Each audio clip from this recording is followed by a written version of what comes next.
María Coronel, vos sos la coordinadora del Espacio de Memoria y Promoción de Derechos Humanos en la Escuelita de Famaillá. ¿Desde cuándo se genera la necesidad de convertir este lugar en un sitio de memoria? Básicamente la idea es desde que retorna la democracia a la Argentina. Si te pones a pensar en cuánto tiempo trae ya la lucha de los organismos de derechos humanos y de los sobrevivientes para recuperar este espacio. Desde el mismo momento en que empieza la democracia en el 83, se empiezan a hacer pequeños movimientos como para conseguir por lo menos recuperar la historia del espacio que ya funcionaba en ese momento como escuela. En ese momento todavía funcionaba como una escuela primaria y terciaria. Así es. Pero bueno, esta última etapa en la que nosotros estamos transitando arranca aproximadamente en el 2003, digamos, con el inicio del gobierno kirchnerista, donde se empiezan a generar ya un poco más de espacio, bueno, una cuestión de política concreta, política pública de derechos humanos que hablaba de la recuperación de los espacios para generar sitios de memoria. Empiezan algunas conversaciones como más concretas a nivel institucional. Como te digo, la lucha de los organismos de derechos humanos es constante a partir del retorno de la democracia, pero institucionalmente se empiezan a dar pequeños pasos desde este momento, y en el 2006 ya más concretamente se firman actas de acuerdos para poder empezar a generar otro espacio escolar, digamos, de alguna forma. Se empieza a pensar en realidad cómo generar un espacio que permita desocupar esta escuela y que esta escuela sí pasase a ser un espacio para la memoria. ¿Cuándo se desocupa de la primaria, por lo menos, la escuela para que... Recién en el 2013. O sea, son procesos que se han ido dando bastante lentos, engorrosos. En el 2012 creo que es cuando se pone la piedra basal para poder hacer la nueva escuela, y en el 2013 se traslada la primaria, pero sigue funcionando el terciario nocturno acá en esta escuela. La última etapa del terciario fue bastante conflictiva, hubo diferencias de tiempos y de opiniones. ¿Qué es lo que pasó? ¿Cómo se resolvió finalmente ese conflicto? Sí, bueno, el trabajo, constantemente se estuvo haciendo trabajos desde los equipos de educación y memoria y de la mesa de consenso que funcionaba para la recuperación del espacio con los alumnos del terciario, con los docentes, con el área de dirección del terciario también, como para poder generar un traslado poco conflictivo o no conflictivo para nada, digamos. Además, el espacio, la escuela nueva tiene un montón de comodidades y de espacios que eran mucho más necesarios para ellos que los que están en este momento acá en la escuelita de Famaillá. Pero me parece que la resistencia responde también un poco a lo que nosotros tenemos que trabajar en algún momento en el espacio, que es este manejo de la historia, sobre todo en el sur tucumano, muy negado, muy silenciado. Entonces las resistencias tienen que ver con que a medida que vos vas recuperando las historias y las palabras, se genera una sensación, o sea, es un malestar. Por un lado es necesaria esa palabra, y por otro lado también genera resistencias y malestar poder abrirte a esa historia que ha involucrado, en el caso de Famaillá, a todo Famaillá.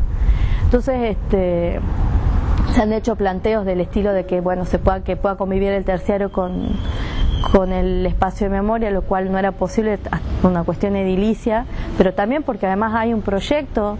del espacio en sí que es integral, que también involucra el área de educación, pero y que no iba a ser posible manejarlo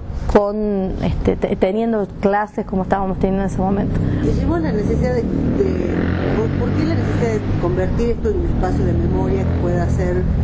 la gente le llama museo en algunos términos, y uno sabe que no es un museo, pero la idea de que se pueda visitar, de que pueda ser un espacio abierto al público? Yo creo que por esto de que esta escuela en un punto, bueno, obviamente lo que decimos siempre, el primer centro clandestino de detención de toda la Argentina, el laboratorio de lo que fue después el terrorismo de Estado, pero para Famaillá en particular y para el sur en particular, y te diría incluso, digamos, me extendería más porque es para el NOA, porque por este lugar han pasado personas de otras provincias del noroeste argentino. La necesidad de recuperar esas historias es fundamental, porque nosotros hacemos una historización acá que es diferente a la que hace el resto del país. No arrancamos nosotros desde el 24 de marzo de 1976, ni siquiera arrancamos el 5 de febrero de 1975, que es cuando empieza el operativo Independencia, sino que el arranque de la historia de este espacio la ponemos en el 66 con el cierre de los ingenios. lo sucedido en la escuelita en relación a delitos de lesa humanidad en realidad tiene que ver con todo un proceso de destrucción de redes sociales, sindicales, de organizaciones que se estaba dando, y que Tucumán era un foco de creación, de organización, de ideas revolucionarias, que es lo que se ha apuntado a desarmar. Entonces, más allá de la historia en sí de esto que se nombra como museo, que es la historia que tiene que ver más justamente con los desaparecidos, con las torturas, con las violaciones, que es algo que lo tenés que rescatar porque también está silenciado, digamos, como que uno negando una parte de la historia también, pues como que negas un poco todo, pero además de eso, además de esa parte más de recordar los delitos en sí del terrorismo de Estado y del operativo Independencia, el rescate de las historias previas, de las historias que, digamos, de por qué la gran mayoría de los detenidos desaparecidos o de los sobrevivientes de la escuelita son obreros azucareros. Es recuperar la historia de Fotia, es recuperar la historia de Hilda Guerrero de Molina, es recuperar la historia justamente de por qué se apuntaba a cerrar esos ingenios, de cómo eran las organizaciones en ese momento. Organizaciones que me refiero a que había muchos que podían haber militado en organizaciones armadas, pero me refiero a organizaciones de todo tipo, porque no eran solamente las que existían, digamos, había organizaciones sindicales, organizaciones sociales, de una riqueza muy, muy grande. Entonces, poder recuperar esas historias hace también un poco a empezar a poder reconocer tu historia y la historia del otro, reconocer al otro. Creo que lo que hablamos, que a veces suena como trillado, esto de recomponer el tejido social, no es menor. Creo que el objetivo de los espacios de memoria en un punto tiene que ser esto, y está marcado incluso por los mismos sobrevivientes que te dicen: sí, nosotros queremos contar nuestras historias de lo que nos ha pasado acá en manos de las Fuerzas Armadas, pero también queremos que se rescate y que se cuente nuestras historias de militancia, nuestras historias de obreros, de sindicalistas, las historias de vida, qué ha hecho que nosotros nos terminen trayendo para acá. Se marca mucho eso. Ahora, es muy loco que justamente sea una escuela que fue construida para ser escuela y que después funcionó como escuela, la que haya sido no solo el primer centro clandestino de detención del país, sino el símbolo de lo que fue la represión en Tucumán. Y es significativo hasta por eso, digamos, yo creo que efectivamente cuando la inauguran, no la inauguran como escuela, sino como centro clandestino de detención, pero de alguna forma han hecho una tarea educativa en el sentido de mostrar qué pasaba si uno tenía dejos de solidaridad o de militancia, o de alguna forma ha ejercido esa función desde el momento mismo en que se ha abierto como centro clandestino de detención. Y la cuestión también de después, ya cuando empieza como escuela, de naturalizar de alguna forma, de hacer como que acá no ha pasado nada. Lo mismo que marcamos muchas veces de cuántos sobrevivientes han tenido que traer a sus hijos acá y tener que volver a entrar como efectivamente como si su historia no hubiese existido. Entonces eso también hace como a la esencia de qué es lo que hay que rescatar de este lugar. Desde ese punto de vista, ¿cuál es el estado en este momento del sitio de memoria y cuáles son las necesidades que tiene para ponerse en funcionamiento y que pueda ser un lugar de rescate de memoria y un lugar para ser visitado? Las necesidades todas, básicamente. O sea, con lo que sí contamos es con capital humano, por suerte, de mucha gente que está comprometida con que este espacio pueda levantarse y llevarse adelante. Pero bueno, nosotros tenemos presentado el manejo de la escuela es a través de una mesa interjurisdiccional, que es la parte institucional que la manejan las secretarías de Derechos Humanos de Nación y Provincia y los ministerios de Educación de Nación y Provincia. Hay una mesa de consenso que es donde confluyen los organismos de derechos humanos, los sobrevivientes, las organizaciones sociales que quieran participar. Desde la mesa de consenso se presentó en su momento un proyecto de qué sería el espacio de memoria. Y tenés como dos alas diferenciadas, obviamente esto que hablamos de un espacio de memoria y de promoción de derechos humanos, porque también hay un ala vieja y un ala nueva. El ala vieja es la que funcionaba como centro clandestino de detención, donde hay que hacer un trabajo muy detallado de conservación y de rescate. La escuela está muy deteriorada, como escuela está muy deteriorada, como espacio edilicio, necesita arreglos en particular y que tienen que seguir un determinado proceso de conservación para poder rescatar, porque las paredes también hablan de las historias que han pasado por acá. Entonces, poder rescatar eso para armar una de las partes del espacio, y también, digamos, lo que nosotros nos permita generar en el ala nueva, digamos, que sería la de promoción de derechos humanos, lo que está proyectado, que es un área de biblioteca, un área de archivo, un área de comunicación, un área de investigación, un área de espacios múltiples donde nosotros podamos hacer las actividades que nos conecten con la comunidad, que la comunidad se pueda sentir parte de este espacio también. Así que la necesidad presupuestaria de alguna forma es fundamental. En cuanto a los proyectos de cosas para hacer, esto como decía en general, de cuáles son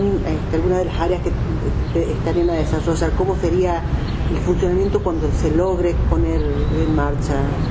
el espacio como lugar de promoción de derechos humanos? La idea justamente es poder tener un espacio que esté abierto a la comunidad y que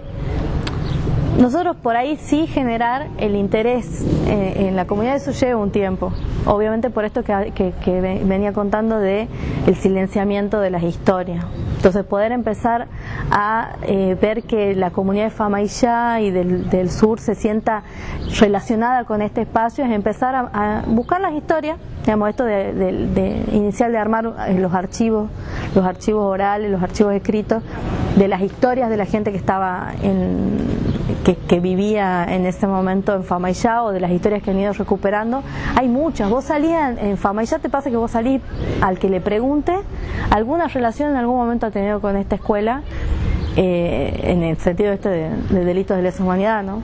En tu experiencia, desde que empezó a funcionar como sitio de memoria, han venido muchos sobrevivientes, muchos familiares de sobrevivientes. ¿Cuál es el relato que ellos hacen? ¿Les hace bien venir a un...? Porque hubo un momento en el que se discutía mucho la función de los espacios de memoria, de los sitios de memoria, sí, si era una especie de museo del terror, así que... A mí me parece que alguien que ha estado acá lo visite. A mí me parece que eso, por ejemplo, es una de las cuestiones fundamentales del espacio, la apertura a que lo puedan recorrer los sobrevivientes, que no tenían esa posibilidad con una escuela, porque por ahí sí vos tenés un recorrido de gente, pero no es la misma contención que vos puedas tener en un espacio que está específicamente de alguna forma armado para que vos lo puedas visitar y puedas de alguna manera recuperar esa historia y sacarla con cuestiones más positivas. Bueno, ahora acabamos de tener una experiencia de una sobreviviente recorriendo la escuelita, y lo que te rescata es decir, bueno, ahora puedo ver la luz del sol, a pesar de recordar, digamos, de acordarse de cada detalle en el momento que has recorrido. Eso sí nos ha pasado con todos los sobrevivientes que han entrado. Hay muchos que no entran hasta el día de hoy, pero desde que podemos estar acá como una idea de espacio de memoria, se han ido acercando muchos más de lo que se acercaban por ahí cuando era escuela, y todos te dicen lo mismo, digamos. Tenía miedo de entrar, pero una vez que he podido entrar, que he podido recorrer, que te das cuenta de las cosas que te han pasado, pero también te das cuenta de que estás vivo, me parece que es como ese cambio de perspectiva, de alguna forma, de decir, yo he sobrevivido para poder contar la historia, y para nosotros es fundamental el rescate de esas historias, de ellos como sobrevivientes, digamos, que además son historias de tanta resistencia y de tanta lucha que es fundamental rescatar.